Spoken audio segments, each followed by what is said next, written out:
En una marxa de regularitat normalment et donen un mapa al començament en el qual està el recorregut, o el recorregut està molt ben marcat durant tot el camí, llavors has de seguir el camí que està marcat per arribar als controls en el temps que l'organització ha previst. Hi ha de dos tipus. Hi ha marxes de realitat en les quals et donen els temps en què has d'arribar a alguns punts concrets del camí i tu has d'adequar-te a aquella velocitat que et demana l'organització. Hi ha una marxa de realitat com aquesta, que la realitat és pròpia, que tu defineixes si vols anar ràpid o lent, però has d'anar sempre amb un pas regular amb tu mateix i no el pas que t'hagin dit a l'organització. Per mi el difícil és la regularitat. És intentar esbrinar com pensen ells que has d'anar-hi i a fer aquest temps que ells han considerat que és l'oportú. I el que és molt, molt difícil és mantenir una regularitat total durant tot el camí, que és el que et demanen al final per no tindre penalitzacions.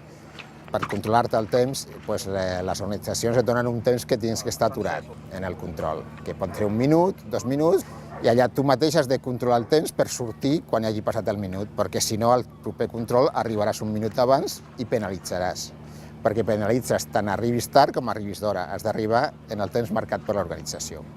Josep, no vagis tan de pressa, que penalitzarem. Nosaltres, per fer-ho bé, decidim cada dia qui dels dos és el que porta la marxa, diguéssim, el que porta el pas i decideix quin és el camí. Perquè el que és a vegades molt difícil és posar-se d'acord. Llavors decidim qui dels dos serà el que decideixi, encara que ens parlem, però arribar a decideix sempre el mateix un dia. La meva dona a les pujades li agrada molt i va molt més de pressa. I va molt més de pressa que als plans. Llavors hem d'anar una mica més lent a les pujades i una mica més ràpid normalment a les baixades. Sempre m'equivoco perquè sempre aniria més ràpid del que ens diuen. Ens discutim a vegades per això, llavors aquella vegada va dir aquesta vegada ho marques tu i jo et seguiré. I com aquesta és d'autoregularitat, llavors podem decidir nosaltres quin pas volem, que no és com les altres que has de seguir el pas de l'organització, aquí te'l marques tu. Jo em vaig marcar un pas ràpid, que era el meu, dic, pues tiro a la meva manera, i clar, tota l'estona vam tirar al meu pas i, van guanyar. També va ser aquell dia que va anar bé. Altres vegades també mano jo i no guanyem, t'ho asseguro.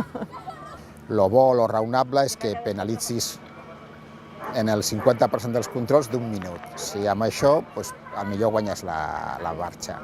Si penalitzes més de 2 o 3 minuts als controls, segur que hi ha algú que penalitza menys i llavors guanyarà la marxa.